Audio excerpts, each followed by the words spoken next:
We talk about jobs all the time. The real thing that has been just circling this whole conversation is meaningful work. Well, that's what you've built, and you put a mission on top of it, and those things last. They endure. Welcome to a special edition of Suffolk's Lessons in Leadership podcast. This is television host and narrator Mike Rowe, a leading advocate for America's builders and our skilled trades. For our Season 1 finale, he's joining Suffolk Chairman and CEO John Fish to talk about the future of our country's workforce, including the evolution of the construction and manufacturing sectors, the impact of tech and AI, and how to encourage the next generation to explore these careers. Bloomberg Boston Bureau Chief Brooke Sutherland, who writes the Industrial Strength newsletter for the outlet, leads our discussion today. I'm looking forward to listening along with all of you. Enjoy. Thank you guys so much for being here today. I'm Brooke Sutherland, Bloomberg's Boston Bureau Chief, and I write the Industrial Strength newsletter for Bloomberg. And I'm joined by Mike Rowe, the host of Dirty Jobs, and John Fish, the CEO of Suffolk, which is one of the largest construction companies in America. And I'm really looking forward to talking with you both today about workforce challenges. We are here at this job site, which I believe is one of yours, John, and Yes, I wondered if you could talk a little bit about what you're doing here. We're very, very proud of this project. This is the MBTA electrification and maintenance facility. Is something new of its kind here in Massachusetts, and there's a schedule to be 3 or 4 more of these buildings to be built, but they're about 300,000 square feet, and they're to serve all of the brand new electrical buses that are going to coming into Massachusetts and maintain those buses as well too. So it's really, really a spectacular project, and has created probably over 400 jobs here for the workers in the Quincy area, the Quincy building trades, which we're really, really excited about. And I wanted just to start and broaden it out in that there's been a really persistent labor shortage in both the construction and the manufacturing industry. And I would love to hear from both of you about just what caused that. Why are we where we are? I think the first thing to say is that it's real and it's acute. There are 7.6 million open jobs right now. Most of them don't require a 4-year degree, manufacturing, skilled trades, and so forth. We've got an extraordinary amount of student debt on the books, $1.7 trillion, and a real clear and present need. I don't think we can overstate it. My foundation, Mike Rowe Works, not a week goes by where we don't hear from an industry who is, and again, not to sound like an alarmist, but they're teetering on the edge of panic. Shipbuilders, maritime industries, looking for 250,000 welders and electricians. Automotive is looking for 80,000 collision repair and technicians. Energy, 500,000. Data centers are now a thing. Everybody's building data centers. I'm sure John will talk about that. The need is real. What caused it?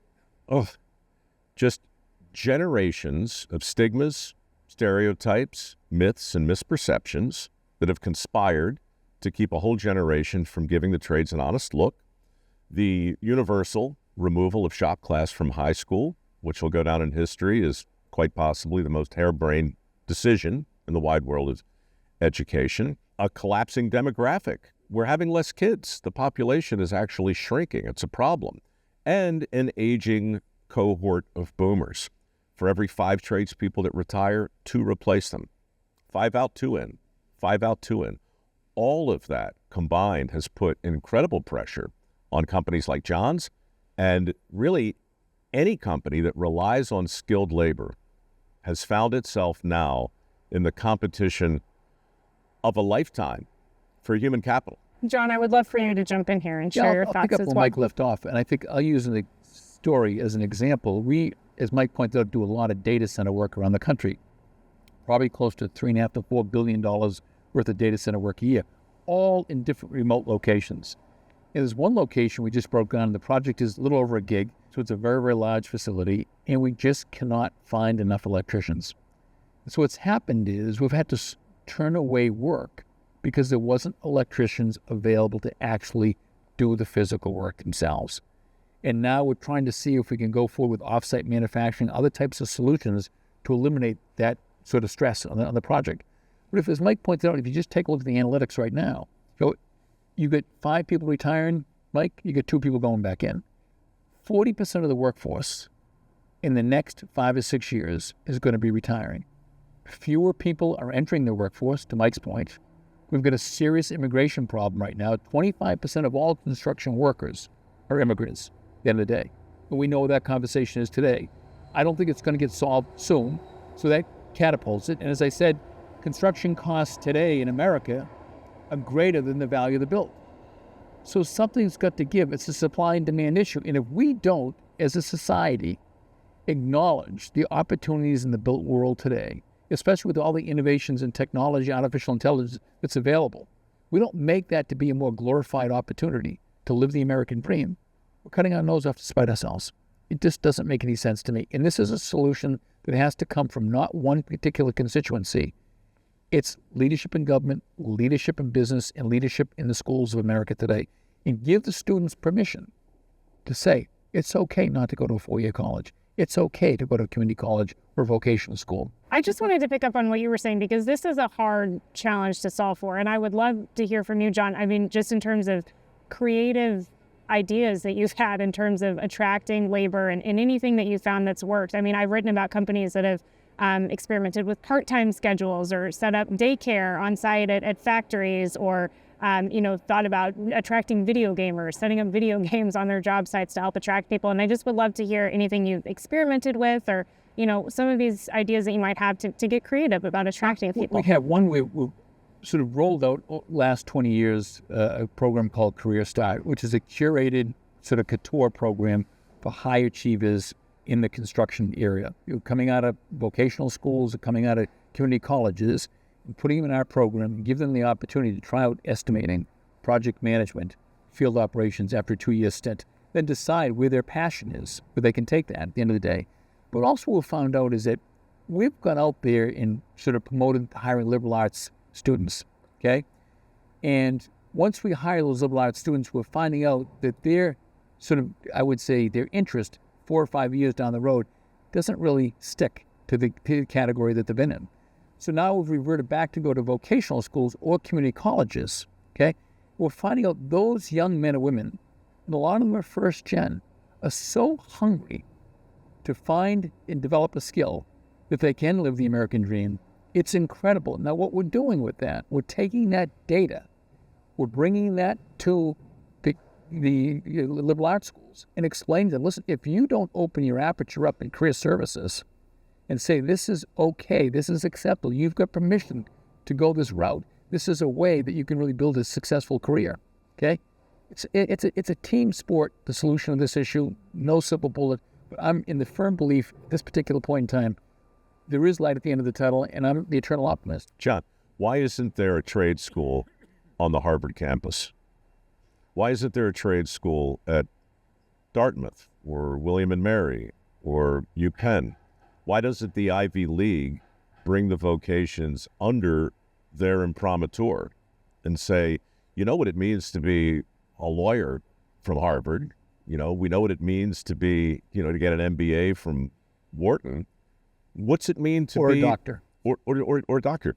What would it mean to be a plumber from the Harvard program? What would it mean? Like that, when we talk about elevating the trades, you have to talk about a bigger educational tent. If you don't have it, then you're going to have this real bright line between training and educating. And if you really think about the language, it's a nightmare. Like higher education, okay, let's celebrate higher education. Well, when you do that, by default, you imply the existence of all sorts of lower education? Alternatives? Alternatives to what exactly? So the language matters in this, I think, a lot. We can have a huge impact in our public institutions by simply acknowledging that and pitching a bigger tent. And what about government? I mean, you talk about higher education institutions. Is there a role for government to play in changing this conversation and shifting, attitudes around different kinds of work? I think there's a role in everything for government, but I don't think the solution is .gov, right? I think they can play a really, really important role. I know that for a long time, I thought a national campaign to reinvigorate the trades was something I could sell. And maybe it still is. You know, I'm talking about a big, broad media effort to challenge those myths and misperceptions and really grab the country by the lapels and say, hey, that guy's doing $140,000 a year and he doesn't have any debt. The evidence demands a verdict. Come on, pay attention. I still think that can happen. But regarding government, the most successful case study I've seen in doing what he's talking about was a philanthropist up in South Dakota who put $25 million into a trade school scholarship fund if the governor matched it. The governor at the time, a guy called Martin DeGard, said, okay, I'll match it. Now it's 50. If the local businesses who are in the infrastructure game promise to hire the graduates we train. Local businesses said, okay, we'll do that, and we'll replenish the fund to the tune of the cost of training the people we hire if the people we hire promise to stay in South Dakota for 3 years and work. It's a perfect approach. The only thing that was missing was better PR, because when they announced it, they quickly learned that, yeah, you can put a big pile of money out in the public square and say, come and get it, but it doesn't work. You still need to make a case for the work. So they called me, and I went to South Dakota, and we got the press coordinated, and we pointed our cameras where we wanted to point them, which in this case was on the job, at the workers, at the graduates, and we got those stories told. Today, 8 years later, all the students have graduated, all the money's been spent, and the fund has been repleted. There's another $50 million in it. Long story short, it's working in South Dakota. Now, can the feds do that on a national level? I don't think so, because I think John's challenges in Massachusetts are very different than California. And I think that's very different than the Dakotas, Florida, a whole other story. So it gets pretty granular and it gets pretty nuanced. But yeah, there's a role for government. What exactly that is, let's just start with don't get in the way. I'd love for you to jump in here. I mean, is there something that... I support what Mike said. I think the role of government is mainly their convening authority, okay, or ability overall. But I think, like any major issue in society today, it takes almost a catastrophe or an event to change the narrative and the dialogue of what's going on. And when you take a look at, as Mike pointed out, 2 out of 5 people are exiting the industry and 5 are leaving, 2 are coming back in. We've got a serious immigration problem in America today. People are retiring earlier than they ever have before. You're talking about people used to retiring at 62, 63, now at 52, 53. So all the analytics and the data support we got a serious issue brewing. And so to me, at the end of the day, I think there needs to be an acknowledgement we've got an issue by using the data. Government can help in that capacity at the end of the day. But I think business has to take a step up. All businesses, not just construction business, realizing if we don't do something to solve this problem, we're going to have a catastrophic problem in our workforce in America today. And so to me, having a Mike Rowe speak for the middle class and speak for the working class families of America, okay, and explain to them, listen, this is something proud to be, okay, in the built world, okay, goes a long, long way. So even conversations like we're having here this morning, I think, are a little bit of piece of sort of medicinal ingredients to cause this issue to move in the right direction. 1 in 8 of the 23,000 members of the Associated Builders and Contractors is under agreement to perform work on a data center project. Do you think there are enough people working in construction to build all of the data centers that we want in this country? I can answer those questions. We have right now probably about 8 major data center campuses under construction around the country, from Boardman, Oregon, okay, to down in the California area, the LA area, down to Texas, Oklahoma, Indiana, Pennsylvania. And at the end of the day, every one of those communities, because they're large facilities, okay, is struggling with plumbers, HVAC contractors, okay, mechanics, tin knockers, and most importantly, electricians, and woefully understaffed. In this hyper intensity of building data centers with quantum computing and things like that is only going to demand more and more of these technicians, and we're going in the opposite direction. I was in the room early July, Senator Dave McCormick convened this AI Energy Summit in Pittsburgh. In the room were 35 CEOs like you, but also the cats, right? The big tech CEOs. They're all there. President Trump is there. I'm sitting next to Howard Lutnick on a panel. $92 billion in the room is pledged for data center construction in Pennsylvania. This is a big deal. Didn't get nearly the press it deserved. And what was I doing in that room with those guys? I was invited, I realized, mostly to raise my hand at kind of an awkward point to say, look, for the love of God, take a little piece of that $92 billion and set it over here to make a more persuasive case for the very jobs you just promised to create. And then I talked about my earlier point with 2 million new manufacturing jobs in an environment where you have 500,000 open positions in real time at this moment. That got the attention of the room. I'm happy to say it, because it's a bit like the emperor's new clothes. You're the kid who's raising his hand and going, hey, he's naked. This naked.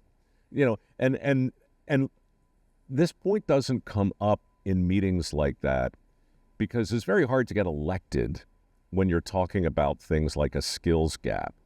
And it's not super complimentary to our country to talk about the potential reasons why 7 million able-bodied men, according to Nicholas Eberstadt, whose excellent book you must read called Men Without Work, why 7 million able-bodied men are not only not working but not looking for work. This is another thing that's happening here, and CEOs don't love to talk about that. Elected officials don't like to talk about that. You said it earlier. It's so true. You don't get elected by promising to fix a crumbling bridge. You get elected by promising to build a new one, which is why we got a lot of crumbling bridges in our country. So this idea of reinvigorating the trades is part and parcel to reinvigorating the sex appeal that used to surround them. It used to be a thing, right? So look, it's very ephemeral, and it's very difficult just to sum it up, but the will is there. And I had a front row, $92 billion. He said, God, like, we're in. And now it's like you mentioned the smoke in the building. That's what it feels like to me. We haven't seen the flames yet, but I can smell it. And when those chickens truly come home to roost, the workforce piece of this is going to be enormous. It's going to be the thing, in my humble opinion. And that's just in Pennsylvania. I mean, you broaden that out across the entire country. You're talking about significantly more people. And one other quick point. Thank you for the kind words. I'm happy to speak on behalf of the middle class. That's not actually my job. I'm happy to do it. I'm much better at speaking on behalf of myself. And when I say this, I'm really talking to 330 million other Americans who share my addiction to hot and cold running water and affordable electricity and reliable transfer stations that can take care of the new tech and indoor plumbing and all of these other things. We've all got skin in this game. It's not just about workforce. It's not just about employers. It's about the country that so completely and totally relies upon both. I would love to know how you think AI might change the nature of construction or might change the nature of construction jobs. Does that help solve some of these labor challenges? Can you use AI for certain things just to help bridge that gap? How are you thinking about that right now? There is no doubt in my mind that AI will have the biggest impact on innovation and efficiency in construction in the built world. And the reason I say that, if you take a look at, from a measurement point of view, it took 13 months to build the Empire State Building back in the early 30s. Okay, 13 months. It would take you 5 years to build that building today. Now, there's multiple reasons why, safety and so forth and so on. But the industry as a whole has really gone backwards because there's a lack of respect for the architectural industry, a complete set of drawings, a definition of that, okay? And people actually coming to work that are enthusiastic about what they're doing. And so to me, introducing AI on 3 different components, which we're currently doing right now on our job sites. On the design side of the equation, trying to get things initially geometrically and dimensionally correct. So at the end of the day, you're not having rework. 12% of all construction costs is rework. Can we take 5 or 6% out of that? Secondly, scheduling. I don't believe the human being has the ability, as well as artificial intelligence, to understand the sequencing of how the pieces of that complicated puzzle. We just did the Waldorf Astoria, $2 billion renovation, historic renovation. Okay, we did it manually from a scheduling point of view, and we used technology, Procore. Okay, but the sense is introducing AI to help us figure out on a very sophisticated, large footprint is a ways to reduce different activities and do it in a very, very much more productive way. There's no doubt in my mind about that. Thirdly, the processes themselves, how to get paid, okay? How to manage shop drawings, the flow of work at the end of the day. So our company in the last year and a half has set up what we call job sites of the futures. We have an AI agent on a job site with an executive in charge that understands the construction side. And their focus is using use cases of accurate dimensions, the idea of scheduling, and workflow processes on a job site. And can we reduce the overall labor needed for the job site because of efficiencies by 20%? Now, we're in the early stages of that. We're experimenting, but we're investing heavily in it because I do believe if you couple the fact that you don't have a burgeoning workforce right now, and it's in fact getting worse, as Mike's pointed out, you think about the idea that construction costs today in my lifetime are greater than the value you create by the build. Construction costs are greater than the value that you create by the build, okay? And the fact we have no immigration policy and a shortage of labor, okay? And tariffs, they add on top of that. We have to solve for this issue. And I believe AI is not a panacea, but it gives us the opportunity to see light at the end of the tunnel. And I'll tell you that right candidly right now, Brooke, we're very excited about it. Have you seen any interesting examples, in your work of AI being used to change the nature of certain jobs? Yeah, not as specific as John, but right now, the biggest impact I've seen is on the fear of a future. In other words, 10 years ago, this conversation would have been, I was getting questions every day about what are robots and robotics and tech going to do to blue collar? Right? Because we were starting to see these amazing images of giant welding machines and assembly lines that seemed conspicuously void of humanity, and it felt very much like the robots were coming. Today, it's actually opposite, Phil. Not a day goes by that somebody doesn't call me to say, is this AI thing actually going to disrupt white collar more than the robot thing was going to disrupt blue collar? And I don't have a crystal ball, and I reckon it's going to impact everything eventually in a dramatic way. But right now, my foundation got 10 times the applications for our scholarship program this year than we did a month ago last year, right? 10 times. I'm not doing anything different.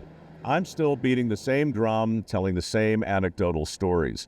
Something existential has happened, and Gen Z got the memo.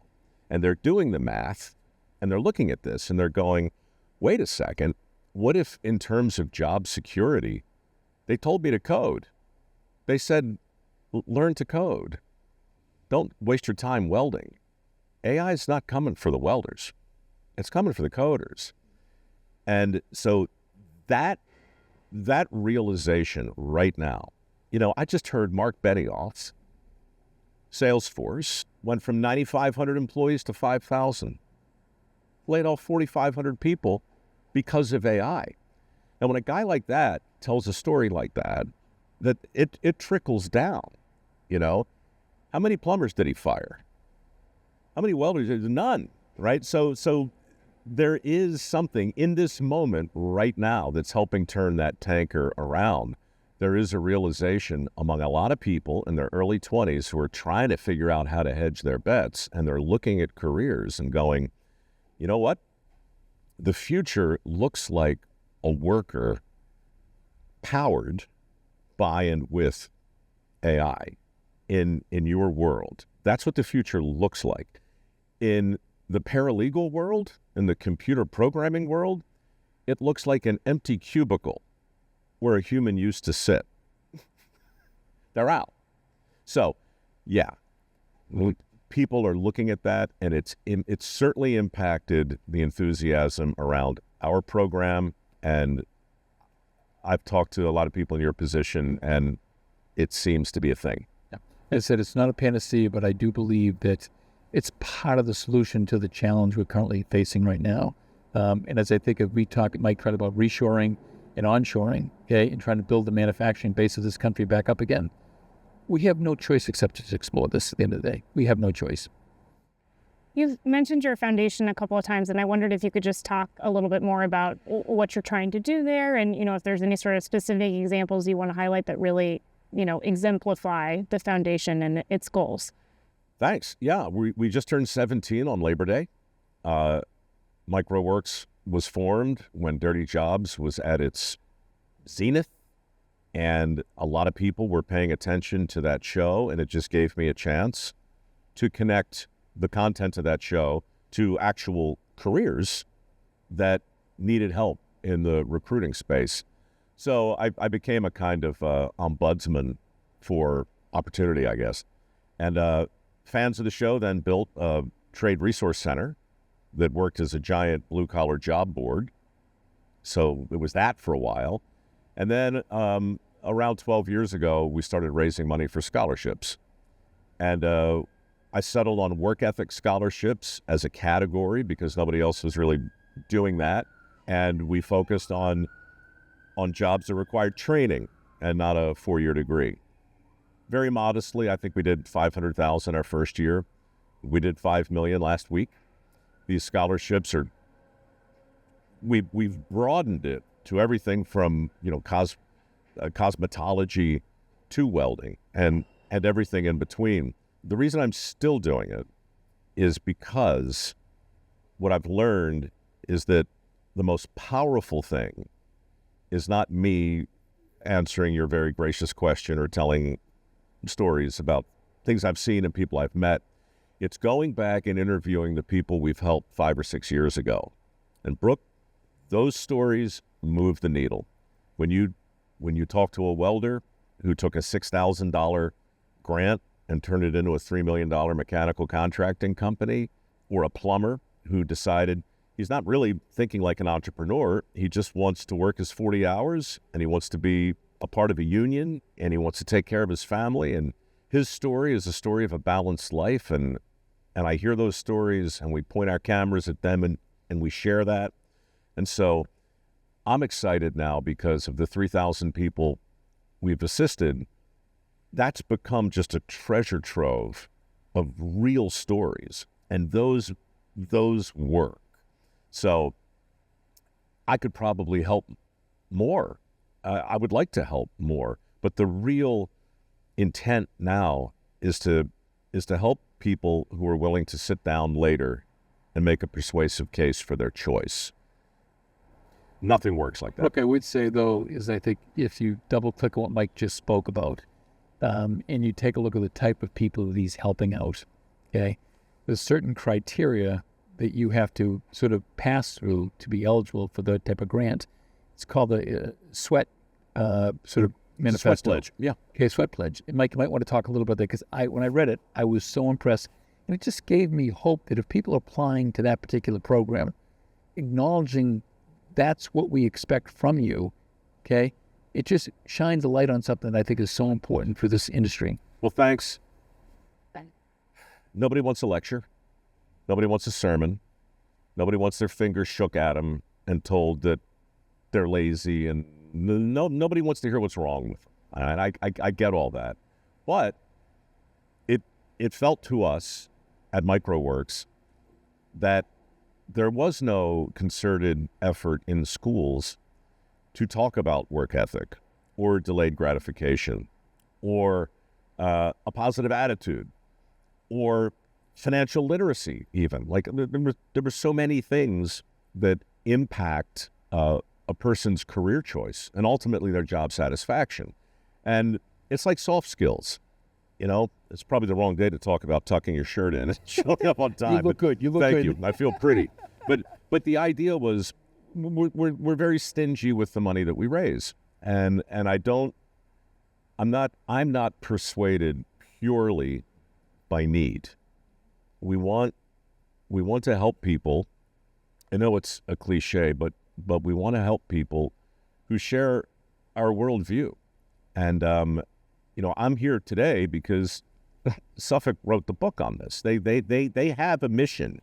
They have a guide. This is basically what they give people who are thinking about applying. And if you really read through it carefully, it's very, very clever. But it's basically, go ahead, we dare you. Because I'm going to tell you exactly who we are and exactly what matters. And then if we're aligned, we'll go to the next level.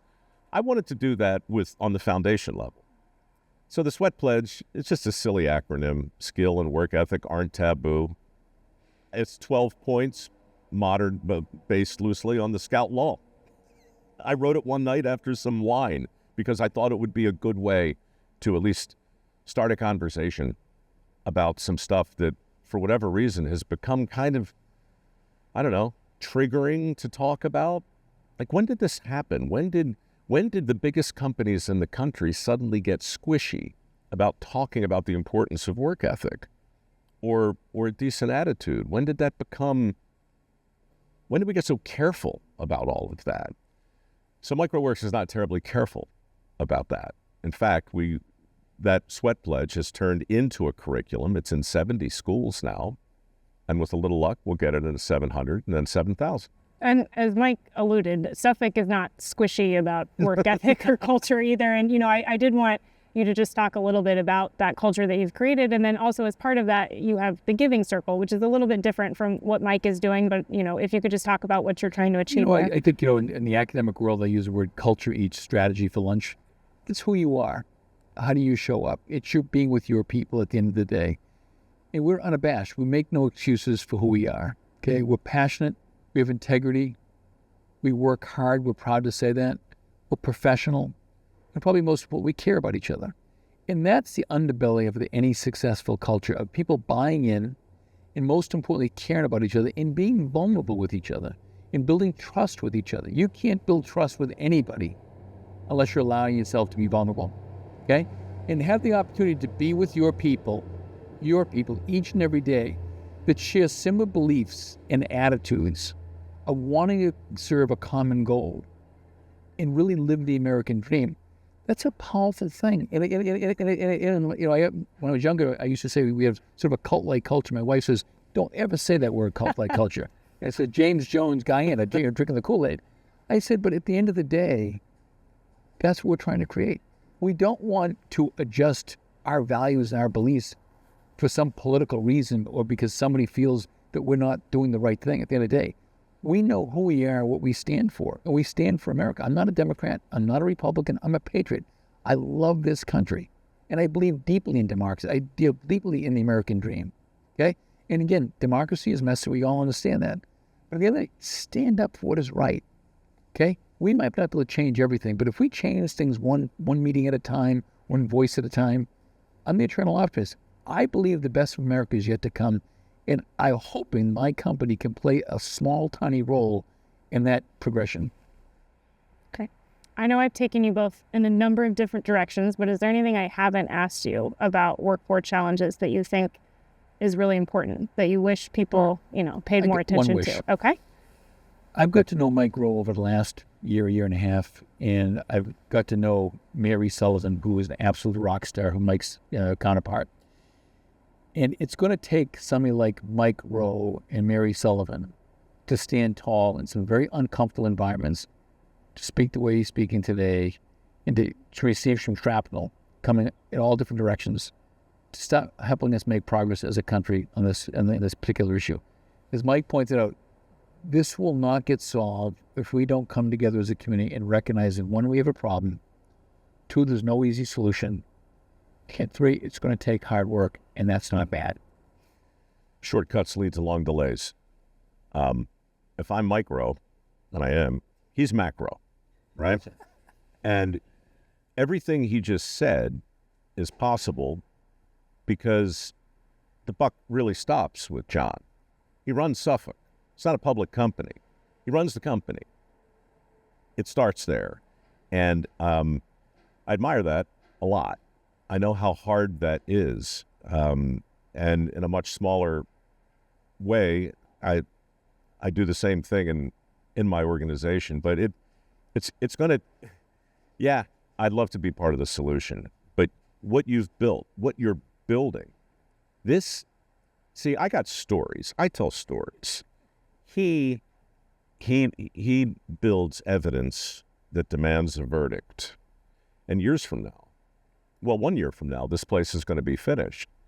And the people who built it will never forget it. They'll tell their kids, they'll tell their neighbors, they'll drive by it. They'll look at that and go, yeah, man, we built that with John. We talk about jobs all the time, and we talk about work. But the real thing that has been just circling this whole conversation is meaningful work. What is that really? Well, that's what you've built. You built meaning, and you built purpose, and you put a mission on top of it, and those things last. They endure. First episode of Dirty Jobs, I remember driving around some town with a mason who had built the facade on a building. And I'll never forget. We just pulled over in his truck, and he looked up at that, and he pointed to it. I swear to God, he wiped away a tear. I said, built that 22 years ago. 22 years ago. So somewhere in all of this is a legacy. You did build this. Your people built this. That's enduring. It matters. By the way, micro, macro, I'll take it. Take it. Take it. Final question. My gift to you. Do you have a favorite dirty job from this show? We had dinner last night, and this came up, and the short answer is we did 350. And there are moments that I'll never forget because they were shocking. But the things that I most often ruminate on, it's not the dirt or the danger or the job even. It's the people. It's always the people. John, same question. Is there a project as you think back on your career that, brings tears to your eyes, as Mike was describing, that, you have that really strong connection to? We built a project called Camp Harborview. You're probably familiar in Boston, on an island out in the middle of the harbor, which Boston has 18 different islands, approximately, maybe more than 20. And we built the camp in probably about less than 90 days. We slept in tents, had to barge the material out there. There was a deadline for the camp to open. It was for underprivileged kids in the city of Boston. And to watch the workers' faces and their commitment to schedule into 7 days a week, 12, 14 hours a day, cooking on sterno out there, was one of those type of memories I'll never forget in my life. It wasn't a big job, but it was an important job. And what the job was all about was changing people's lives. Taking these young children in the inner city of Boston, a lot of them underprivileged, having them an opportunity for 8 weeks in the summertime to go to this island, which they've never seen before. Some have never even seen Boston Harbor before, and they live 2 miles away from it, and have a nice experience and fun and create memories. As I often say, life is about memories. It's not about money. It's about memories. You can take my memories with you. You can't take your money. I need to amend my last answer. I'm sorry. I can't let that. Okay. I'll give you a do-over. It's okay, give me a do-over. My favorite dirty job, we profiled a concrete company one day, and we built a gas station somewhere in Texas. And we learned a lot. It was hot. It was difficult. Everybody was a rock star. And around 5:30, we were wrapping up. And one of the guys just offhandedly said, "Oh, you're leaving now before stuff really gets sporty." I'm like, "What are you talking about?" He goes, "Well, this concrete truck is going to go to a yard with like 1,000 other concrete trucks, and the interior is going to get chipped out, right? Because every time that drum turns, a thin layer of concrete hardens on the inside. So by the end of the day, it goes from this right to this. So I'm like, all right, well, let's just go do that real quick. So we go to the yard where there are 1,000 trucks parked, and a team of men crawl into the back of these drums, and they've got ear protection, eye protection, and a mask, and they got a 90-pound pneumatic jackhammer, and they lie on their backs and chip the concrete out, and then they get up in the bottom and then the sides, and it is backbreaking, difficult, dusty, dirty, unthinkably exhausting work. And it goes on all night because it would be too hot and too difficult during the day to get it done. So all through the night, men you've never met are crawling into the back of a concrete drum with hammers to prepare the thing for the next day's work. So those are the favorite moments on dirty jobs, when you think you're done, but you're not really done, because somewhere there's an even less glamorous task with another group of people who are going to do it in the middle of the night. That's important. And so we wound up shooting with those guys half through the night to get that segment. And I'm so glad we did, because that ultimately that's the job. Every step counts, and every step is important. Yep. Great. Well, thank you so much for talking with me today. I really appreciate it. I write a lot about workforce challenges for my industrial strength newsletter at Bloomberg, and I was really happy to be part of this conversation. So thank you. Brooke, thank you very much. And Mike Rowe, I want to thank you. You've been absolutely spectacular today. It's been wonderful doing a tour of the job and just having this conversation. And I'd like it to hopefully to continue. Well, your generosity is much appreciated. Thank you for that. Thank you very much. Appreciate it. Thanks, Brooke. Thanks. You've been listening to Suffolk's Lessons in Leadership. If you haven't yet, please go to Apple Podcasts and subscribe, rate, and review this podcast. Join us next time for another leadership conversation. Thanks so much for listening.